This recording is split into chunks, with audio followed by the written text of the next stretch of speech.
Hello, friends, and blessings be upon thee. Today we're going to pick up our study with Archaeology in the Bible, Part 3, and it is focused on the area that is the modern Syria. Okay, now this is Syria today. Okay, now this is ancient, the boundaries of the ancient Assyrian Empire, and modern Syria is not to be confused with the Assyrian Empire of old, which is divided into three different periods of time or kingdoms. These are cities of the ancient Assyrian Empire, and this following information comes from Larry Freeman's paper on how long did the empires of ancient civilizations last, and it was posted on June 9, 2016 at allocation.com. In regard to the Assyrian Empire, he says the old Assyrian Empire begins with the founding of Ashur. The old Assyrian Empire lasted from 2000 BC to 1759 BC. The old empire fell to Hammurabi's forces. The old Assyrian Empire lasted roughly 340 years. The old Assyrian Empire came into existence during the end of Abraham's life. Abraham died 1991 BC or thereabouts. Let's see here. Joseph, son of Jacob, died 1804 BC, so the old Assyrian Empire ended approximately 45 years after Joseph's death. The Middle Assyrian Empire begins with the rise of Ashur-uballit to the throne of Assyria around 1360 BC and ends around 1047 BC after the reign of Tiglath-Pileser I. So the middle period lasted roughly 315 years. The Middle Assyrian Empire began 1360 BC, approximately 3 years before the events of Judges 3 verse 9 through 10.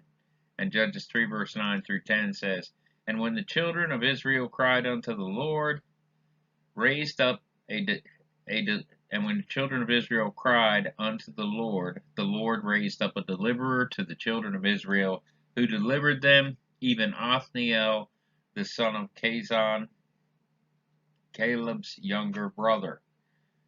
And the Spirit of the Lord came upon him, and he judged Israel and went out to war.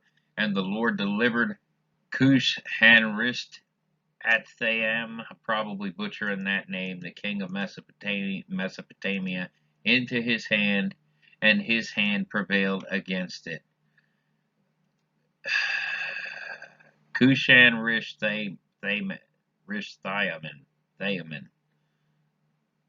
and the land had 40 years, and Othniel, the son of Kazan, died. The Middle Assyrian Empire ended 1047 BC, approximately 7 years before the birth of David. The Neo-Assyrian Empire lasted from 934 to 609 BC. Some historians have claimed that the Neo-Assyrian Empire was the first real empire in human history. The Neo-Assyrian Empire ended in 612 BC with the fall of its capital city, Nineveh, to invasions by the Chaldean dynasty. The empire lasted roughly 330 years. The Neo-Assyrian Empire started approximately 934 BC, 10 years before Jerusalem was looted by Shishak, king of Egypt, 924 BC, 1 Kings 14, verses 25 through 26. And the Bible goes on to say in this passage, "And it came to pass in the 5th year of King Rehoboam that Shishak, king of Egypt, came up against Jerusalem, and he took away the treasures of the house of the Lord and the treasures of the king's house. He even took away all, and he took away all the shields of gold which Solomon had made. The Neo-Assyrian Empire ended 609 BC, about 50 years before the birth of Ezekiel. How long did the empires of ancient civilizations last? That's the article. It was updated on June 9, 2016, and that was written by Larry Freeman. Okay, and you can find it at if you want to look it up and read the whole thing, you can find it here. Okay, this is the information for that article. You can Google it. All right, moving on. This is the village of Ain Dara. Ain Dara, Afrin, and Syria, the larger part. Okay, the Ain Dara Temple, which that picture at the beginning of our presentation was the remains of the Ain Dara Temple. Okay, Ain Dara is located in North Syria, about 65 kilometers or 42 miles northwest of Aleppo.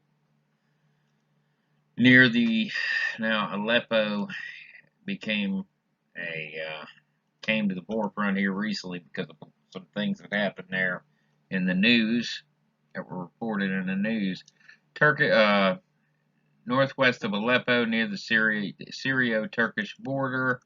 It was built on a terrace known as the Acropolis of the Tell.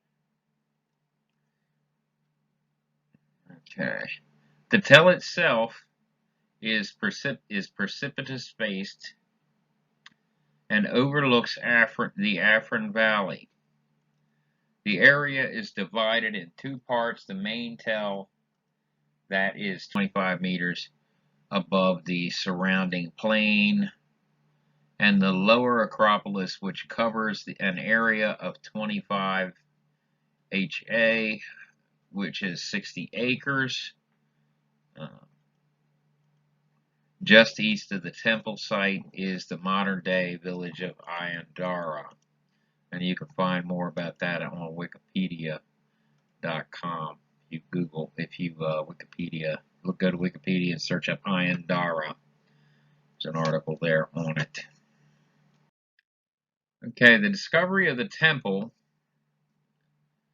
was the result of a fortuitous finding of a colossal basalt lion in 1955. Excavations in 1956, 1962, and 1964 were conducted by Maurice Dunand and Faisal Sirafi.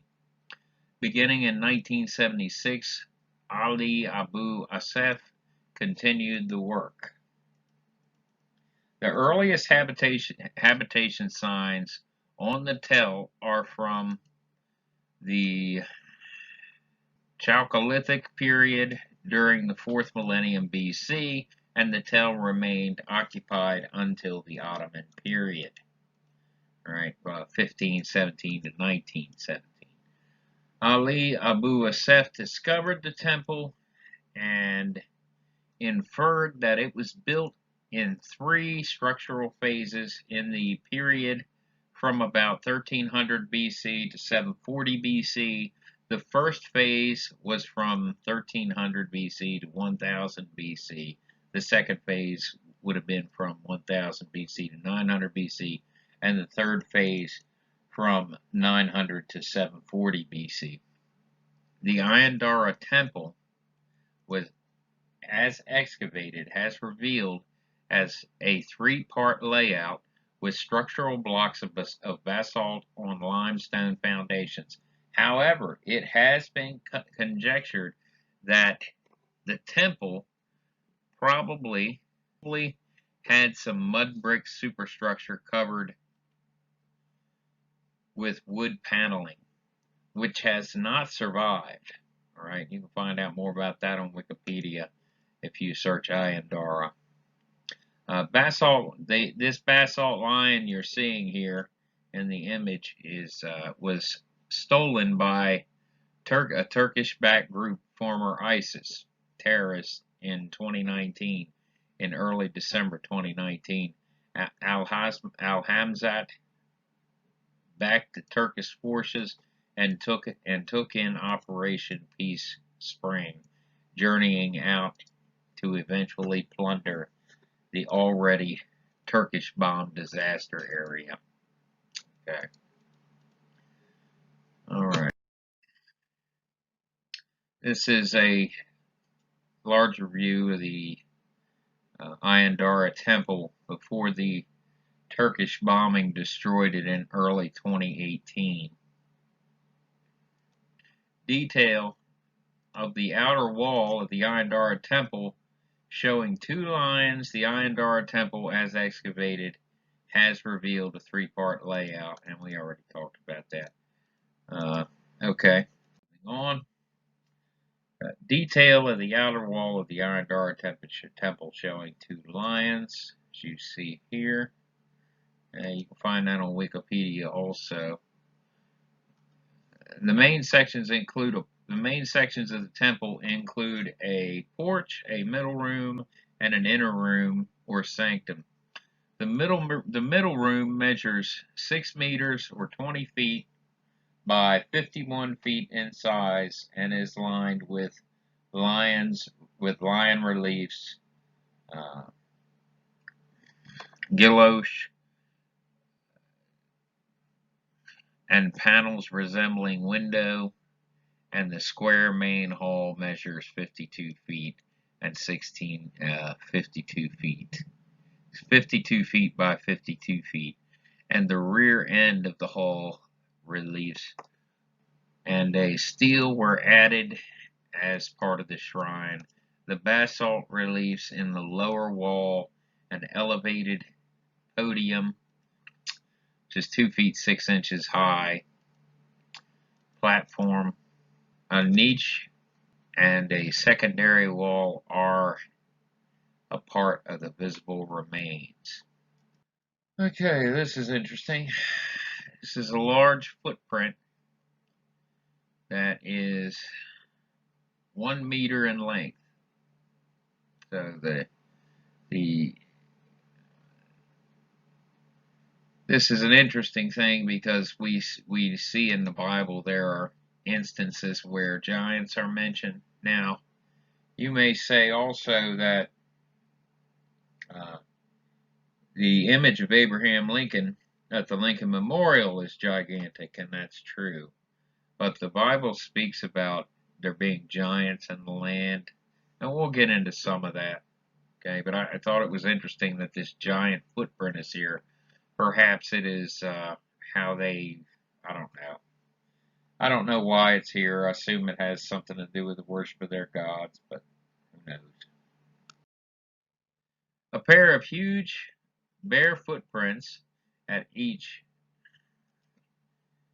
about 1 meter, 3 feet 3 inches in length, are carved into the stone floor of the portico, followed by a single footprint carved beyond the first two, and another single footprint carved into the threshold, marking the deity's procession into the cella. Okay. All right. It is also conjectured that these footprints could be unidentified, immense clawed creatures. The inference, according to whom, is that the right footprint seen on the threshold, which is spaced at about 30 feet from the first footprint, could be of a human goddess, 66 feet in height. Manson has also noted that the deities of the Ain Dara Temple reliefs have shoes curled up toes. Hence, the source of the footprints, whether of gods or humans or as animals, is debatable. Okay, and you can find that at Ain Dara on Wikipedia.com. But as I said before, giant people are not uncommon in the Bible. Okay, now this is a little bit about the similarities between the Ain Dara Temple and Solomon's Temple. And this conceptual sketch of elevation of Solomon's Temple as explained in the Hebrew Bible. And you see there are some similarities between the Hebrew temple and the Ain Dara Temple. But that's not odd, because all people have some knowledge of God, and it all depends on what they do with that light. That's why you have ancient civilizations that worship Trinitarian deities, and yet they're worshiping a false god, but their false god has many of the qualities, well, some of the qualities or attributes of the God that we know is in the Bible. And that is because all men have some understanding, all people have some understanding that there is a greater being than themselves up there. When a primitive looks up the night sky, they can know that there is something greater that made all of this. And it all depends on what they're going to be willing to do with that little bit of light that's been given to them about God. Determines how much more light they get from Him. So that's why we have a lot of things in ancient history that seem to be similar to what we believe, but aren't quite right. Okay? Now, the devil has always had a counterfeit, as my dear pastor, Dr. Harold Michael Phillips, has said. God is three in one holy Trinity. All right? Proof text is John 1:1. In the beginning was the Word was with God, and the Word was God. Now, modern Bible translations will, like the New World Translation, will try to add the word a and say that the Word was a God. But that's not true. The Word was God. Right? 1 John 5:7. For there are three that bear record in heaven: the Father, the Word, and the Holy Ghost. These three are one. 1 John 5:7. Luke 3, verse 21 and 22 say, Now when the people were baptized, it came to pass that Jesus also being baptized, and praying, the heaven opened, and the Holy Ghost descended in a bodily shape like a dove upon him, and a voice came from heaven which said, Thou art my beloved Son, in thee I am well pleased. Right? And that is a example of all three members of the Godhead being present at the same time, yet separate. Okay, and examples of the satanic trinity, which is the dragon, the false prophet, and the beast. All right, Revelation 3 verses 1 through 10. And I stood upon the sand of the sea, and I saw a beast rise up out of the sea, having 7 heads and 10 horns, and upon his horns 10 crowns, and upon his heads the name of blasphemy. And the beast which I saw was like unto a leopard, and his feet were as the feet of a bear, and his mouth as the mouth of a lion. And the dragon gave him his power, and his seat, and great authority.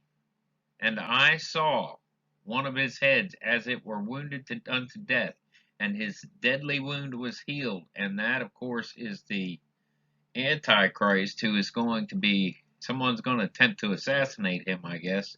And it's going to look like he's dead, and he is going to come back to life. All right?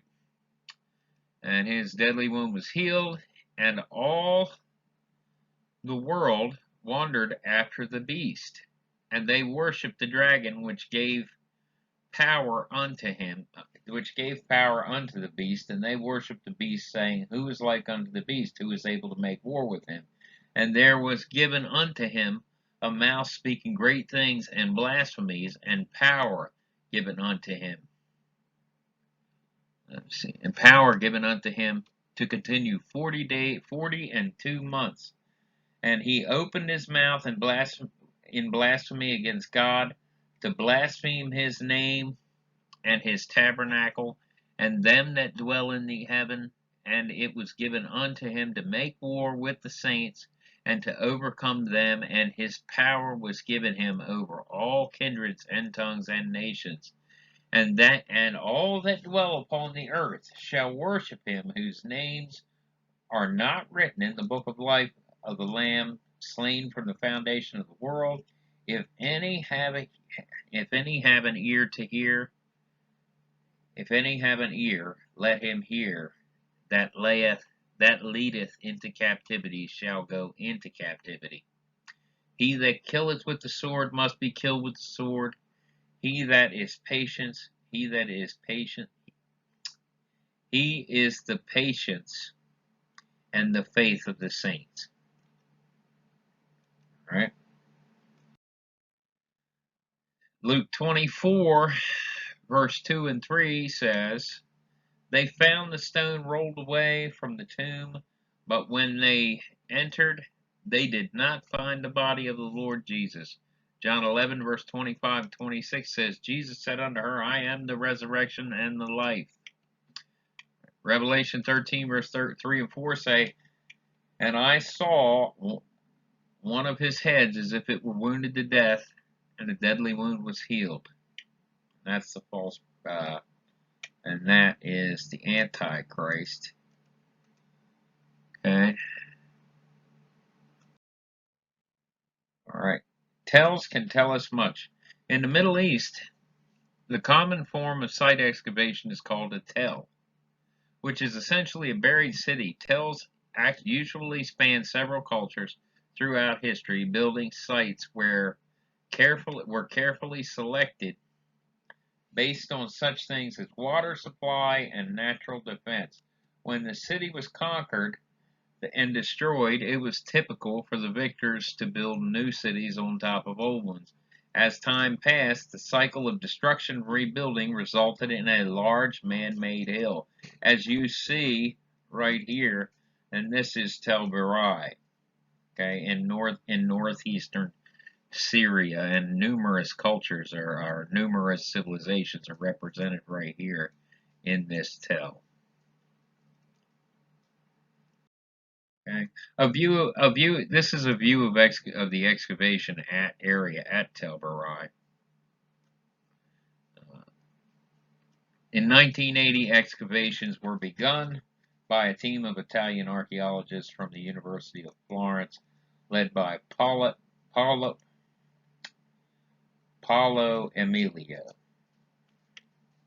The town was walled in the 2nd millennium BC, and with an acropolis at its center. Tombs were found at the site. Many ceramics were discovered. Okay, you can find out more about that at Wikipedia. Just search Tel Barai. Okay. The next 23 or so slides is based on the article found on BibleStudyTools.com. 23 important things about Syria as found in the Bible by Lauren Sanchez. Okay, here we go. All right. Smith's Bible Dictionary records the first occupants of Syria appear to have been of Hamitic descent, or Hittites, Jebusites, Amorites. After a while, the first comers, who were still to a great extent nomads, received a Semitic infusion, while most probably came to them from the southeast. Syrians can trace their biblical heritage back to the man named Aram. He was a descendant of Shem, Noah's son, also known as Arameans. The plight of the Syrian people can be read about throughout the Old and New Testaments. Syria is one of the oldest biblical lands that still exists in present day. In the book of Genesis, we first hear mention of the people who would become Syrians. Their lineage is recorded here. The sons of Shem, Elam, Asher, Arphaxad, Lud, Aram. The sons of Aram, Uz, Hul, Gether, and Meshach. Okay, and that's Genesis 10:22 through 23. Okay. The land that became Syria, Aram settled northeast of Palestine, sketching from the Jordan River to the Euphrates and to Lake Gennesaret, along with Syria. It was also called Aram and Mesopotamia. The name Aram in Hebrew signifies the high elevation found in this mountainous land. Smith's Bible Dictionary says its earliest occurrence in the book of Genesis is in the form of Aram Naharaim. I'm not sure, I probably butchered that name, but there it is. I.e., the high land between the two rivers. That's in Genesis 24, verse 10 of the Authorized Version. Mesopotamia, in later history, we meet with the number of small nations or kingdoms forming parts of the general land of Aram, but as Damascus increased in importance, it gradually absorbed the smaller powers, and that can be found in 1 Kings 20, verse 1, and the name of Aram was at last applied to it alone. You can read more about that in Isaiah 7, verse 8, 1 Kings 11, 24, 25, and 15, verse 18. Okay.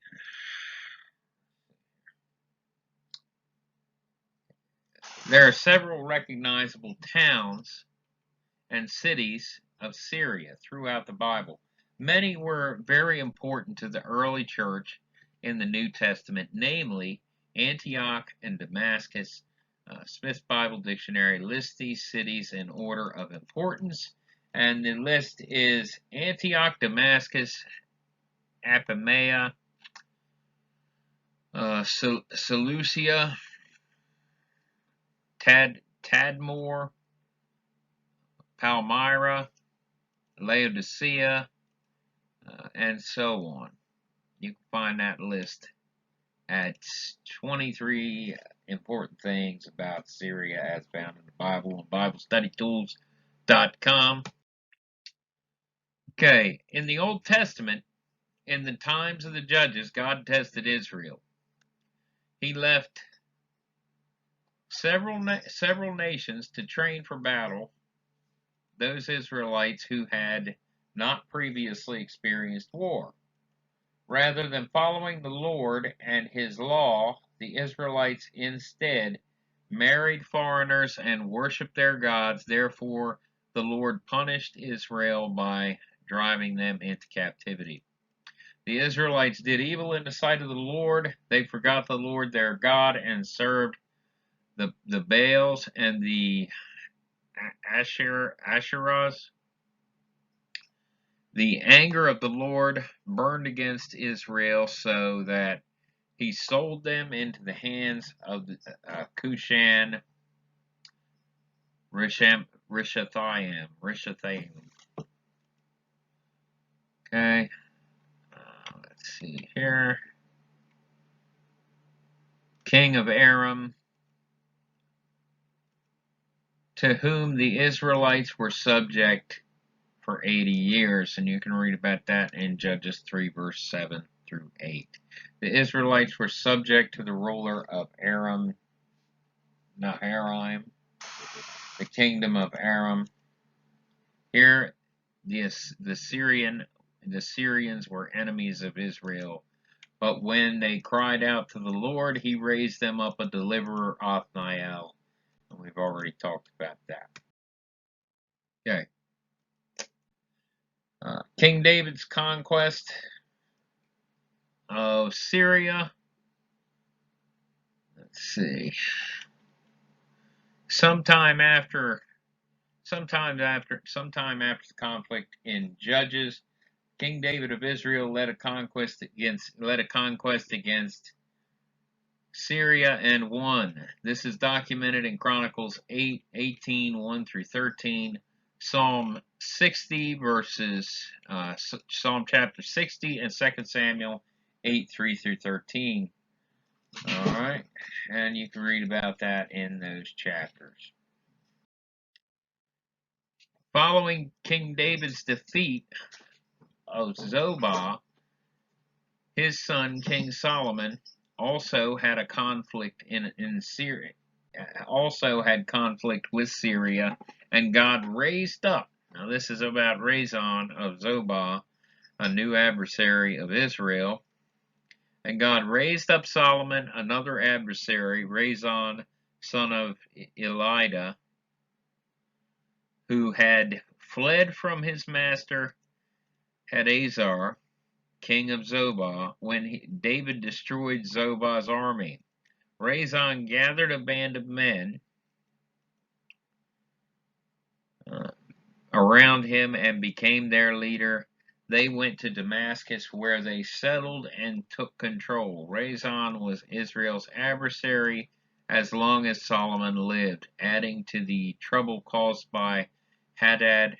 So Rezon ruled in Aram and was hostile toward Israel, and you can read about that in 1 Kings 11, 23 and 25. Rezon, who was originally from Zobah, took control of the capital city, Damascus, and became the new ruler of Syria. An unlikely alliance, Syria and Judah. In 1 Kings 15, in the time of the two kingdoms, Israel and Judah, King Asa of Judah reached out to King Ben-Hadad of Syria for help in a conflict against Israel.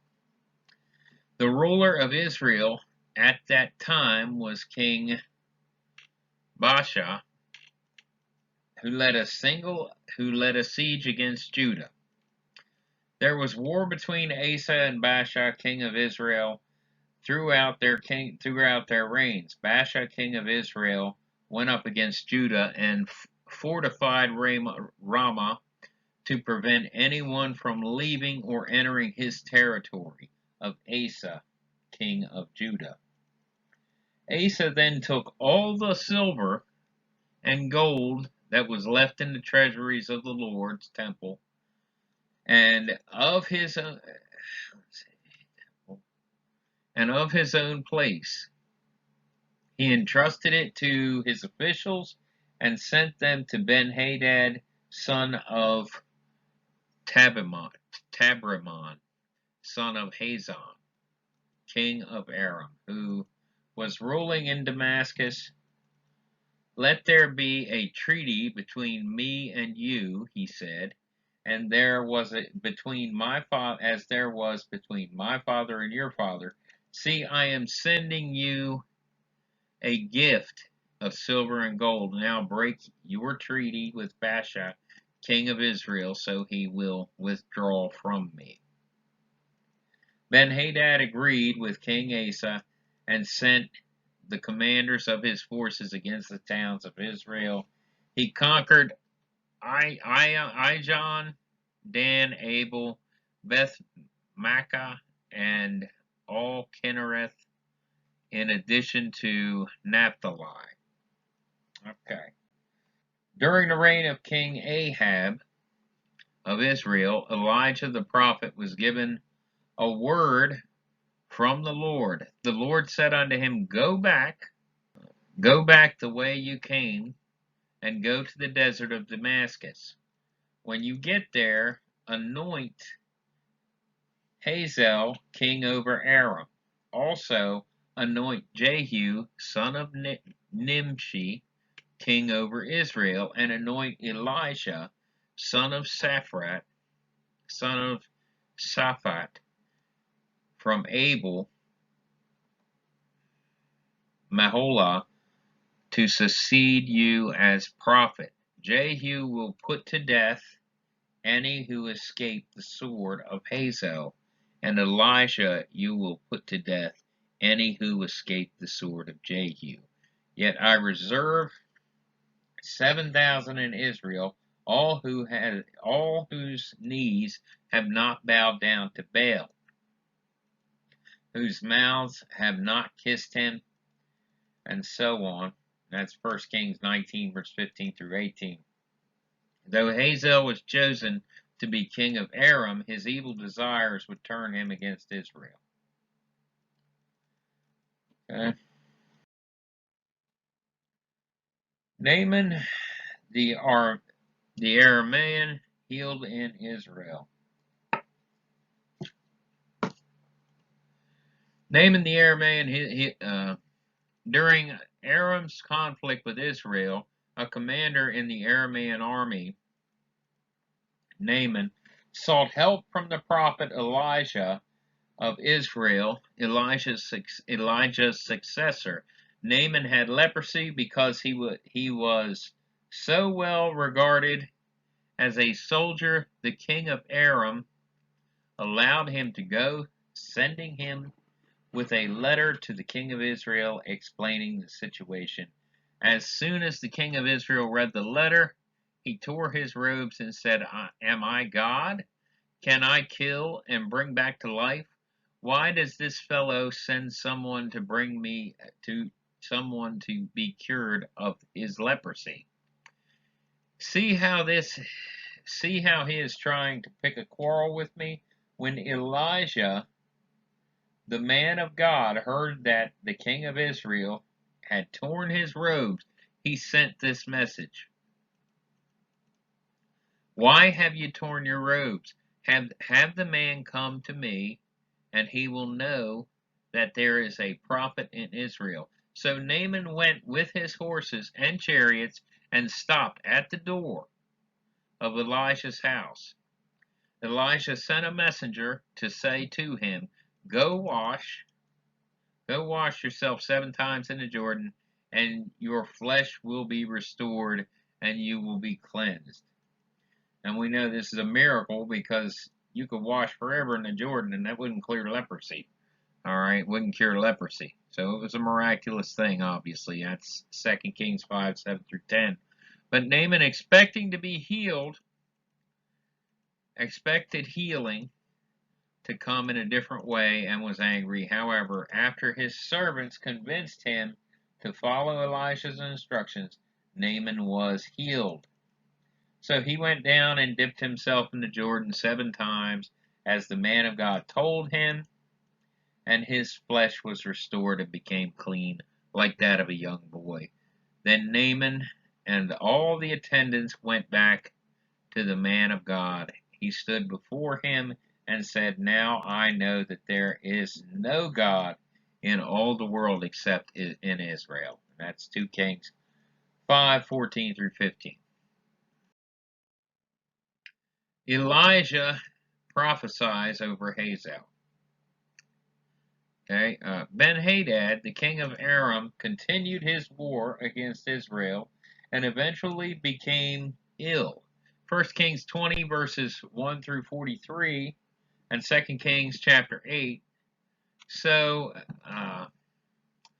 he sent word to Hazael to meet with Elijah to inquire about his health. Elijah was in Damascus at the time of Elijah. Elijah told Hazael to reply to the king that he would not die. Looking at Hazael, Elijah began to cry. When Hazael asked him about Elijah, "Because I know the harm you will do to the Israelites," he answered, You will set a fire to their fortified places, kill their young men with the sword, dash their little children to the ground, and rip open their pregnant women." Hazael said, "How could your servant, a mere dog, accomplish such a feat? The Lord has shown me that you are become king of Aram," answered Elijah. Then Hazael left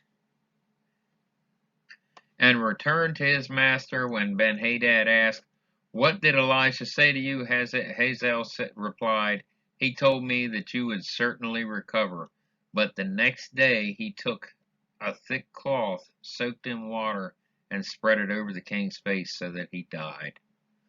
Then Hazael succeeded him as king, and you can read about that in 2 Kings chapter 8 verses 7 through 15.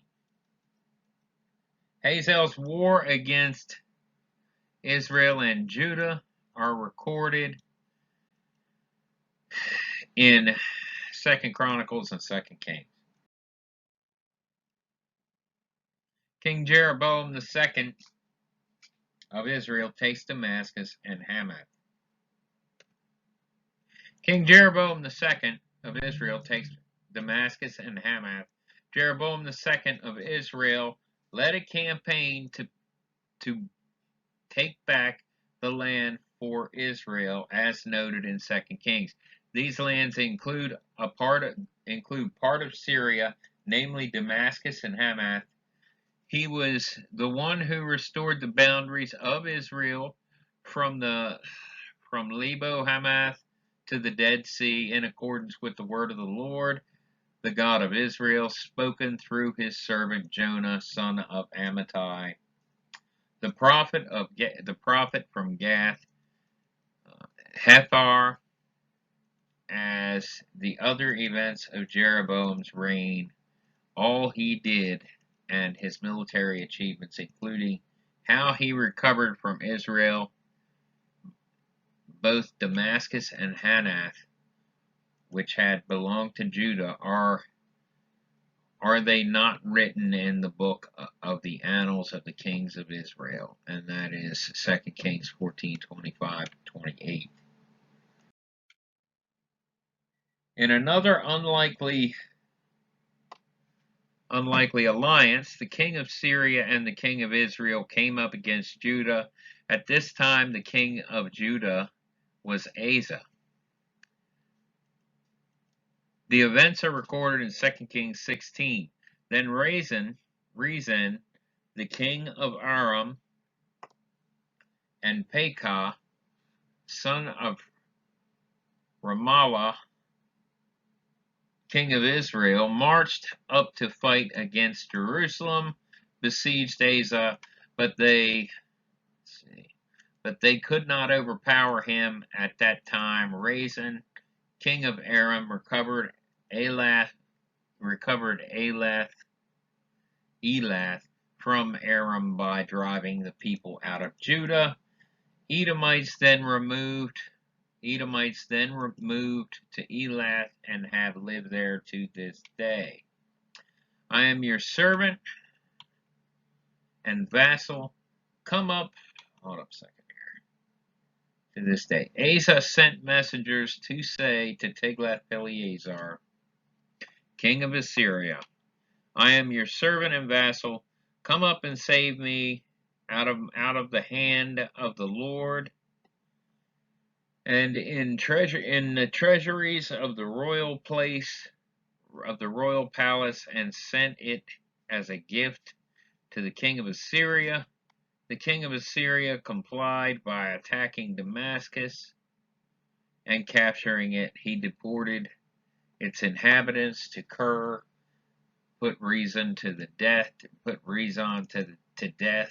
and that's in 2 Kings 16 verse 5 through 9.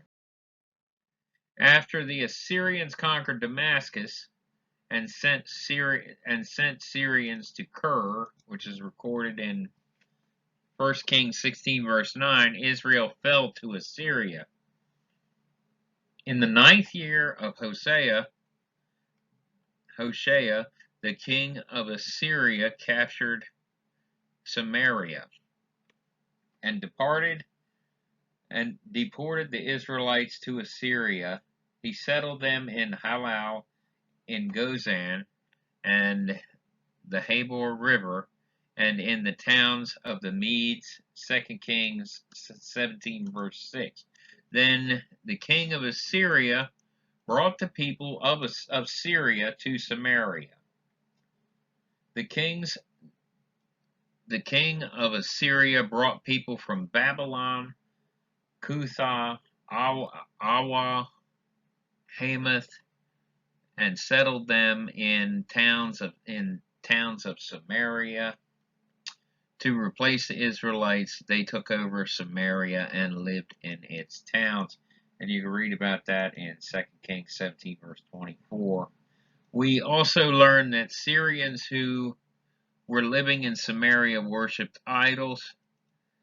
The people from Babylon made Succoth, Benoth. Those from Cutha made Nergal, and those from Hamath made Ashima. They worshipped the Lord, but they also served their own gods in accordance with the customs of the nations from which they had been brought. 2 Kings 17, verse 30. In his next attempted siege of Judah, King Sennacherib sent a commanding officer to deliver a message to King Hezekiah. In this message, he references his capture of Syrian lands of Hamath and Arpad and Samaria. Has the God of any nation ever delivered his land from the hand of the king of Assyria? Where are the gods of Hamath and Arpad? Where are the gods of Sepharvaim, Hannah, and Awa? Have they rescued Samaria from my hand? And that is 2 Kings 18, 33-35. Okay. And that's the Assyrians resettle Samaria. Isaiah's prophecy concerning Syria. Isaiah records these words concerning Syria, specifically their capture by the Assyrians. For before the boy knows how to say my father or my mother, the wrath of Damascus and the plunder of Samaria will be carried off by the king of Assyria. The Lord spoke to me again, because this people has rejected the gently flowing waters of Shiloh, and rejoices over Rezin and the son of Remaliah. Therefore the Lord is about to bring against them mighty flood waters of the Euphrates, and the king of Assyria with all his pomp. It will overflow all channels, run over all banks, and sweep on into Judah, swirling over it, passing through it, and reaching up to the neck. Its outspread wings will cover the breadth of your land, Emmanuel. Rise up, raise up the war cry, ye nations, and be shattered. Listen, all you distant lands, prepare for battle and be shattered. Prepare for battle and be shattered. Devise your strategy, but it will be thwarted. Purpose your plan, but it will not stand, for God is with us. That's Isaiah 8, 4-10. To read the full prophecy, see Isaiah 17. It also records prophecy concerning Syria. Jeremiah's prophecy about Assyria, or about Damascus, which is in Syria, about after the destruction of Jerusalem by Babylon in 587, 586 BC. Judah was led into captivity by King Nebuchadnezzar around this time of Babylonian captivity. The prophet Jeremiah spoke a word about Damascus and Assyria concerning Damascus. Hamath and Arpad are dismayed, for they have heard the bad news, and so on. And you can read that whole thing in 1 Kings 15 and 2 Kings 13. Okay? All right, the prophecy of Zechariah regarding Syria. After Babylonian captivity, the Judeans are permitted to return to Jerusalem to rebuild the temple. The prophecy against Damascus in Zechariah occurs contemporary to this time in Judah's history. It says, the word of the Lord is against the land of Hadrach, and will come to rest on Damascus, for the eyes of all people and all the tribes of Israel are on the Lord. And Hamath too, which borders it, on Tyre and Sidon, though they are very skillful. This verse is that verse from New Revised Standard. I don't particularly like the modern Bible translations, but that's what he quoted. Okay? Syria in the New Testament. In the New Testament, Syria is a Roman province. It is referenced in Luke 2 at the time of the census prior to Jesus' birth. It is also referenced as Jesus begins his ministry. Jesus went throughout Galilee, teaching in their synagogues, proclaiming the good news of the kingdom and healing every disease and sickness among the people.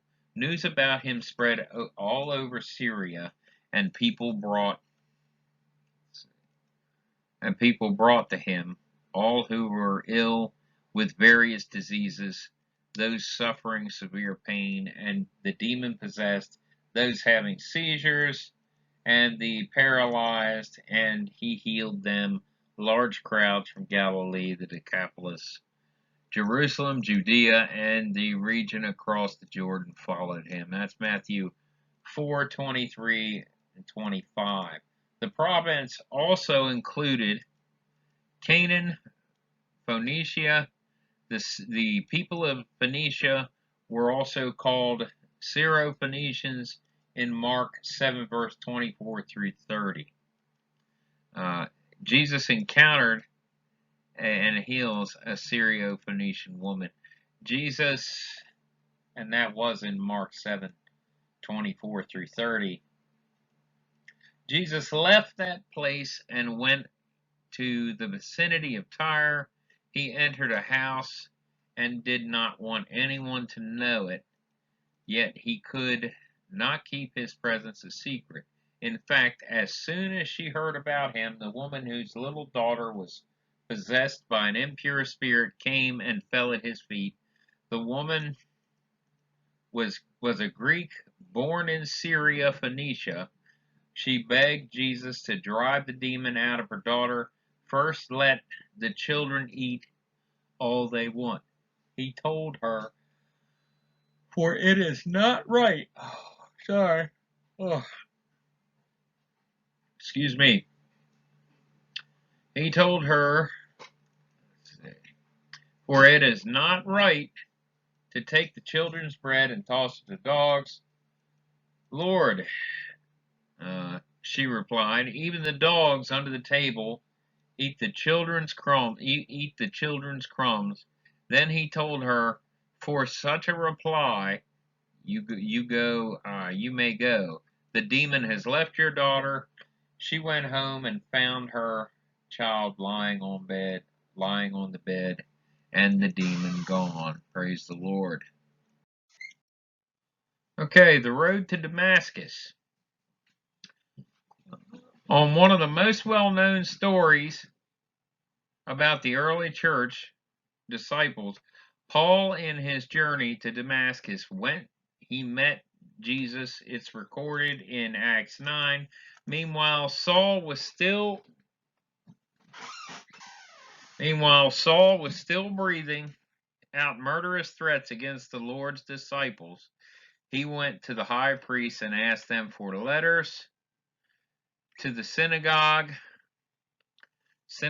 in Damascus, so that if he found any there who belonged to the way, whether men or women, he might take them as prisoners to Jerusalem, as he as he neared Damascus on his journey, suddenly a light from heaven flashed around him, and that is the conversion of Saul, or the conversion of Saul of Tarsus, and he became Paul, one of the greatest, probably the greatest Christian missionary of all time. Okay? The spread of Christianity to ancient Antioch, to Antioch, Syria. The spread of Christianity to Antioch, Syria. The members of the early church spent a long time in Syria. Antioch was the center, a lot of time in Syria. Antioch was the center of the first Christian churches. Acts 11:19 through 30 records the spread of Christianity to Antioch and the missionary journeys of Saul, Paul, and Barnabas. Now, those who had been scattered by the persecutions that broke out when Stephen was killed traveled as far from Phoenicia, Cyprus, and Antioch, spreading the word only among the Jews. Some of them, however, men of Cyprus and Cyrene, went to Antioch and began to speak to Greeks, also telling them the good news about the Lord Jesus. The Lord's hand was with them, and a great number of people believed and turned to the Lord. News of this reached the church in Jerusalem, and they sent Barnabas to Antioch. When he arrived, he and saw that the grace of God, what the grace of God had done, he was glad and encouraged them all to remain true to the Lord with all their hearts. He was a good man, full of the Holy Spirit and faith, and a great number of people were brought to the Lord. Then Barnabas went to Tarsus to look for Saul, and when he found him, he brought him to Antioch. So for the whole year, Barnabas and Saul met with the church and taught their great numbers of people. The disciples were called Christians first in Antioch. During this time, some prophets came down from Jerusalem to Antioch. One of them was named Agabus, and stood up through the Spirit, predicted that a severe famine would spread over the entire Roman world. This happened during the reign of Claudius. The disciples, as each one was able, decided to provide help for the brothers and sisters living in Judea. This they did, sending their gifts to the elders by Barnabas and Saul. Okay. The importance of Antioch to the early church. Antioch was extremely significant in the early church. The International Standard Bible Encyclopedia concludes Antioch was the cradle of Gentile Christianity and of the Christian missionary enterprise. It was at the instance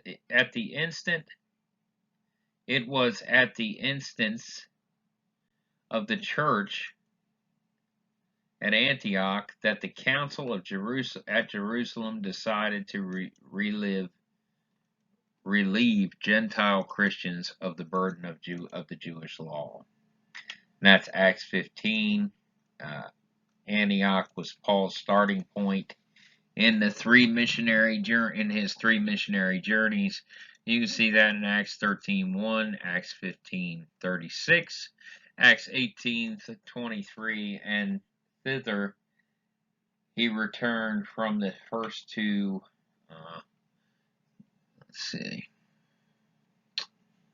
And thither he returned from the first two as his headquarters.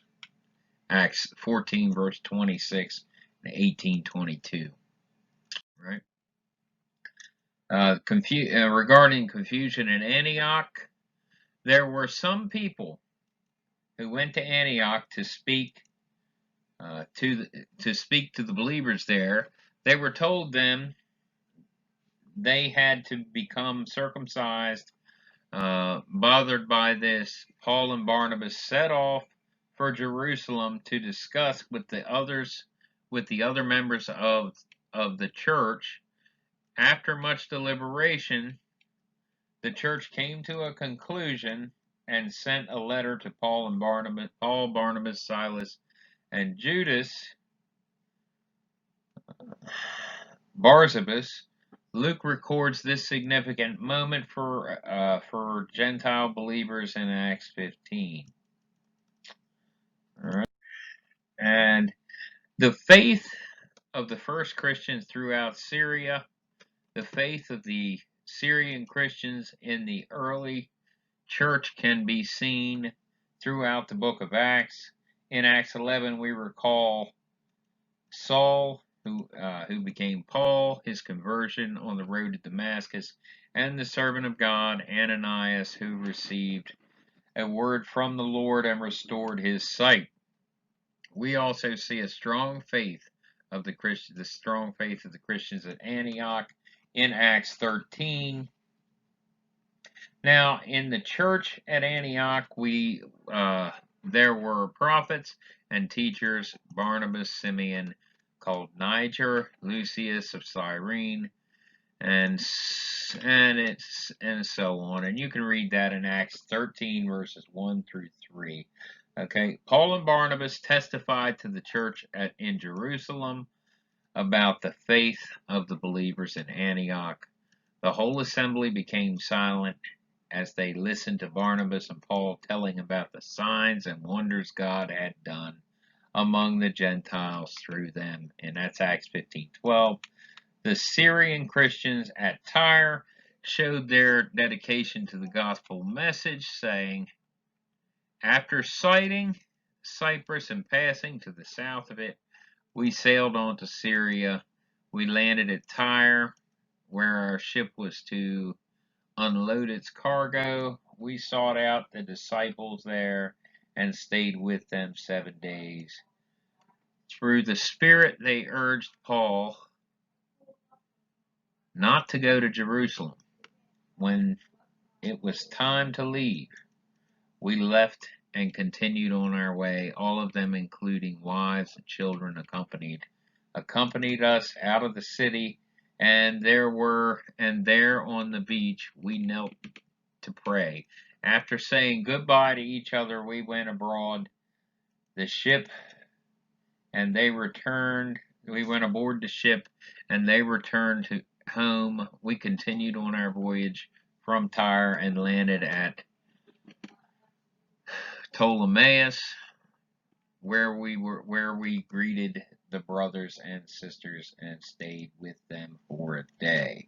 The Christian Syrians were dedicated to following Jesus' teachings.